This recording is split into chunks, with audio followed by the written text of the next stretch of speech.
അത് ഞാൻ എൻ്റെ അച്ഛനോട് എപ്പോഴും പറയും, അച്ഛൻ ഇപ്പം നമ്മളെന്തെങ്കിലും കുറച്ച് എന്തെങ്കിലും ഒരു ചെറിയ കാര്യത്തിലൊക്കെ ലക്ഷറി കാണിക്കുക, അല്ലെങ്കിൽ എന്തെങ്കിലും പുതിയൊരു സാധനം മേടിക്കുക, അങ്ങനെയൊക്കെ പൈസ ചിലവുള്ള എന്തെങ്കിലും പറഞ്ഞാൽ അച്ഛൻ പറയും നമുക്കിപ്പോൾ വേറെ ആവശ്യങ്ങളൊന്നും വേണ്ട. അപ്പോൾ അച്ഛൻ എന്തെങ്കിലും ചെയ്ത് കൊടുക്കാമെന്ന് വിചാരിച്ചാൽ അച്ഛൻ സമ്മതിക്കൂല. അല്ലെങ്കിൽ വീട്ടിലോട്ട് എന്തെങ്കിലും സാധനം അപ്ഗ്രേഡ് ചെയ്യാനോ പരിപാടിയൊക്കെ പറയുമ്പോഴും അതൊന്നും അല്ല, നമുക്കിപ്പോൾ ആവശ്യം, നമുക്ക് ഇന്ന പ്രശ്നങ്ങളുണ്ട്, അപ്പോൾ ഇത് വേണ്ട എന്നുള്ള സാധനം പറയും. അപ്പോൾ ഇത് സ്ഥിരം പറയുന്നത് ഞാനിപ്പോൾ എനിക്ക് വേണ്ടി പേഴ്സണലി ഞാൻ അങ്ങനെ പൈസ ചിലവാക്കുന്നുണ്ട് എൻ്റെ കാര്യങ്ങളൊക്കെ. ഞാനിപ്പോൾ എനിക്ക് അങ്ങനെ സന്തോഷം തരുന്ന പരിപാടികളൊക്കെ ചെയ്യും. പക്ഷെ ഇവർക്കത് നമ്മുടെ ആഗ്രഹം അത് ആരോഗ്യത്തിനല്ലേ പൊക്കോട്ടെ, പറഞ്ഞില്ലല്ലോ. അങ്ങനല്ല, അങ്ങനെ അതിനുവേണ്ടിയ പൈസ അല്ല. കാരണം നമുക്കറിയാം നമ്മളിതെല്ലാം കൂടെ സെറ്റാക്കിയിട്ട് നമുക്കറിയാം. അതെ അതെ, അല്ല നമ്മളിതെല്ലാം കൂടെ സെറ്റാക്കിയിട്ട് ആഘോഷിക്കായിരുന്നു നടക്കൂലെന്ന് നമുക്കറിയാം.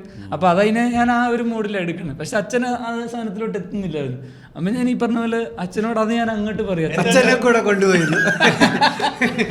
അല്ല എപ്പോഴും അത് അങ്ങനെ വിചാരിക്കാതെ കുറച്ചെങ്കിലുമൊക്കെ പരിപാടികൾ എൻജോയ് ചെയ്യണം.